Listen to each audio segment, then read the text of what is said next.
I want more of us to be able to feel like we can dream big and like not be afraid of it. Being able to get on these starting lines and being able to bring cohorts of Black people up to the front, just we're each getting just like equally really excited about the possibilities of this and how needed it was. And the more we talked about it and the more we built this idea, the more we're just like, yes, this is needed. Welcome to the Safe Space Running podcast, where we are here to encourage, empower, and enable. I got it right this time, finally. But I digress. I am so glad to have today's guest, Ashley Davies. How are you doing, Ashley, by the way? I'm good. Happy Monday. Yeah, I know, right? Oh, there's this new meme that's going around with the Barbies with the stank face, and there's this one that's talking about it's Monday. That's my favorite thing going on right now. So it sums up how getting up this morning and logging in summed it up perfectly. So I wanted to talk a little bit about, things that you're doing and a current project that you're getting ready to be a part of. But before I get into that, what do you have lined up for this year in terms of races? Do you have any big goals? Do you have any aspirations? What's on your calendar for this year? So I have one race lined up, which will be a marathon in April. And then I might try to find one other fall race, but haven't said anything. I'll definitely be cheering on other people in the fall. But we'll see how my body feels after my sub-3 attempt this spring. I'm excited. Do you know which marathon is it for spring? Do you know yet, or? I do, yeah. I'm actually going to be running Eugene Marathon. Nice. Which I like that you said that, because that goes into to the question I had for you today, or pretty much the topic. I know that you're working on this project. I've seen rumors, and it's now finally going into fruition. I know I had Tunde has been on our podcast not too long ago, same as Coach Jay and Jerry, who's on another feature for the Black Excellence series. And I just want to point out that all three of them spoke very, very highly of you. I mean, the praises was endless for who you are and what you do. But there's this project that you're involved in for Black Sub 3. Now, can you describe to the listeners and viewers what that is and what is your mission behind that? Yeah. So, Black Sub 3, from an operational standpoint, is what it sounds like. It's the ideas, a group of Black people who are ready to take on the challenge of breaking 3 hours in the marathon. But the whole premise behind it is that there's not many of us who have done this. Although it's something that's seen for many people who are in the marathon space and want to compete at a high level and want to continue to get faster to the extent where they can think about maybe running a sub 3. It has become this thing just because the list of us is so small. And I always there's a little bit of stumble upon the way I talk about it, only because the marathon itself is an incredible journey, and a sub 3 journey is still an amazing journey, regardless of if someone wants to tackle it or not. And so I want people to be really clear that this project is not about exclusivity. It's actually everything but that. It's just about beginning to continuing to diversify the types of ways we see Black people in run, right? I think the sport has become a little bit more diverse. It's still lots of ways to go, but that diversity should exist everywhere in running, particularly in marathon running. It's not just enough to open up the door and say people can have access to the marathon. People can have access to these things. It's come buy our clothes, come spend money on our shoes, come spend money on our races. Without the same level of investment of inviting us to also be as excellent as we want to be. And so this project is about just creating a space and a community and a support system around Black marathoners who want to chase the sub 3 goal. And we're doing it in a way that involves the community of us, so that people actually wanting to run sub 3, making it so that we have other people that look like us in this journey, and then topping it off with an incredible support crew, a coach and a nutritionist, which are foundational pieces of having a strong marathon plan are making sure that those individuals also look like us, and kind of understand how meaningful this journey is to us as we go about it. You touched on something that's a very poignant point, is that there are not many African American born male or female who has finished beyond the sub three or below sub three. Just from a number perspective, for those who are listening, there has been 91 American born women who was broke under 31 or 330. But then going to that to the sub three category, there's only been 42 Black Yeah. American females who's broke it. Yeah. And then for the men's side of things, it's been only 220 who's broke sub three. So I think that running, it's getting so much more diverse, but I think at that level, when you start getting into the semi-competitive to the competitive to the sub-elite category, you start to see that representation dwindle a bit more. And I love that you guys have started this program to give that platform for people who look like us to be able to achieve that. Now, what was the catalyst that really brought you onto the program and then really incorporate? You mentioned two aspects. You mentioned, of course, the coach and the nutritionist. So my next question to you is, why were those two portions incorporated as part of that as you begin to really get on board with this program? Yeah. So I'll start with the first piece, just kind of like, what was the catalyst for it, and then just thinking about what are the elements that we thought were important as like the second piece. But so I was actually in New York for the marathon this past fall. I guess we're in 2026 now, so fall of 25. And every time I go to these big races, it's an opportunity for me to just see so many other Black people. I live in Seattle, Washington, and while we have a force of incredible active Black people in Seattle, the overall amount of Black people here is pretty small. We're around 7% Black in the city. And so, particularly when you think about going to races, you just see even smaller percentage of people racing in your hometown when you talk about, those numbers that exist. So when I go to these big races, and especially in like big cities that are much more diverse, get to see so many other Black people. It's just amazing. It fills my cup. And being there, also seeing other run leaders from other groups, and particularly run leaders that lead Black communities or other communities of color, just like to catch up and hear what they're up to, what they're doing, and ideas always just percolate. I feel like every time I go to one of these races, I just end up chit-chatting with folks, and we just like the ideas start. But we were there, and sub three has been a goal of mine for many years. It took a back seat after COVID, and then after I gave birth, but it's like been on my mind again. And so being back in New York City, like with all the energy and just thinking about all of that, it came top of mind to me again. And I also visually just remember Tunde in a race he had not long before, with several other Black people around him at in their sub three pack. So I'm in New York City thinking about just like all these things. I hit Tunde up. I'm just like, hey, like I have this idea. What do you think? He was like, okay. And Tunde and I had met years ago in Seattle. Respect him a ton. He's just an awesome person and amazing runner and community leader. And so that was kind of just the beginning, and then we went back and forth. We jumped on several calls, just started ideating, and then we just were each getting just like equally really excited about the possibilities of this and how needed it was. And the more we talked about it and the more we built this idea, the more we're just like, yes, this is needed, and this is going to be really special, and which is still where we land right now. So that's kind of the backstory around it. And then as far as thinking about the coach and nutritionist, I mean, Tunde came to mind, like, regardless of what this would be, like, he came to mind because he's run sub three, like, he's a great coach, and he's also a community leader, so he just, like, checks all the boxes to do this, plus, what better motivation than someone who is us, right? And so, Yeah.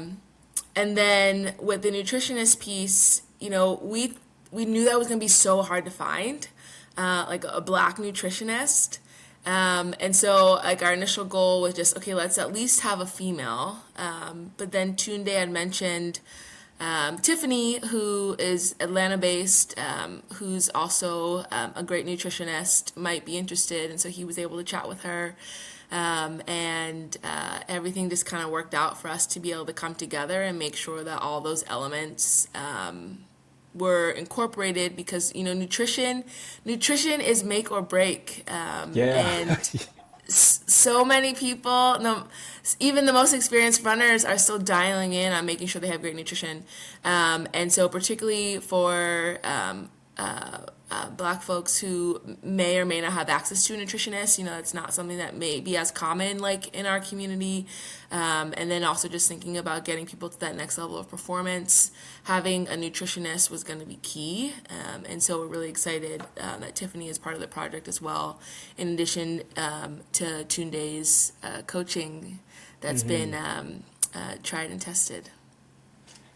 You said access, and I love that you brought in a nutritionist with that access in mind. Because as you probably, like I said, you do community work beyond this, and you are the co-founder of the Club Seattle Run division back home, which last I checked, I saw 879 members on the forum. Which congratulations, by the way. But I think I want to go back to that access portion for a second, because as a lot of us who's been running in this space, I know, speaking personally, I didn't have access to a lot of that when I started. I didn't know what to do. I didn't know what kind of mileage, what kind of shoes. I didn't know what I should be taking, what kind of gels. And there's a lot of African American runners who are starting to get in. A lot of them come with I'm a sprinter background, or I'm just wanting to go out and be healthy. But I love that you incorporated not just the running portion, because the running portion is just as important, but the nutrition and how important that goes in, especially when you start going into time-based goals. I think that was really smart and considerate. And then on top of that, you found somebody who looks like us who does that. Because you raised a good point. It's something that we know there's not many of us out there in that space, but I'm excited to see the black sub 3 on the course, because again, you don't see that often, especially at that level. So kudos to setting that up and establishing that for the community. Now, my last question in terms of this topic for you would be, what does that look like for you in 3 to 5 years or so? I know, and I love that you mentioned this, that it's not to be exclusive. You do have athletes who are going for that sub 3, but you also hinted at it not being exclusive to shut people out. But to that same point, what does this program look to you, whether it be a matter of impact or a matter of numbers? What for you? What is your measure of success into this program going into it? Yeah, a great question. Well, we've already putting this out into the universe. Like, this is going to be the first of many cohorts, at least hopefully an annual cohort. And this group, this work, and this project is not just about following a few athletes. Like, it's about all the storytelling around this work. It's around inviting people that look like us to dream big, no matter where their starting point is, because all of us that are at this point now, we're not professional runners. Like, we do other things for a living. Like, we have communities that we're involved in. I'm excited to roll out more details on each of the individuals who are part of this first cohort, and just it's like incredible the ways that they're involved in their community, and for them to be able to jump into this and to just have a coach and nutritionist who can help guide them and take one thing off their plate so they can really just focus and get dialed in on this goal, I think is so meaningful. And so when I think about the impact of this work, one, I want more of us to be able to feel like we can dream big and not be afraid of it, to put it out loud, to be afraid of failing, but know that I can dream so big, and it's not a silly dream, it's a worthwhile dream, and I can do this, and even no matter how long it takes, just know that I can do this, and to see other people who look like me going after this goal.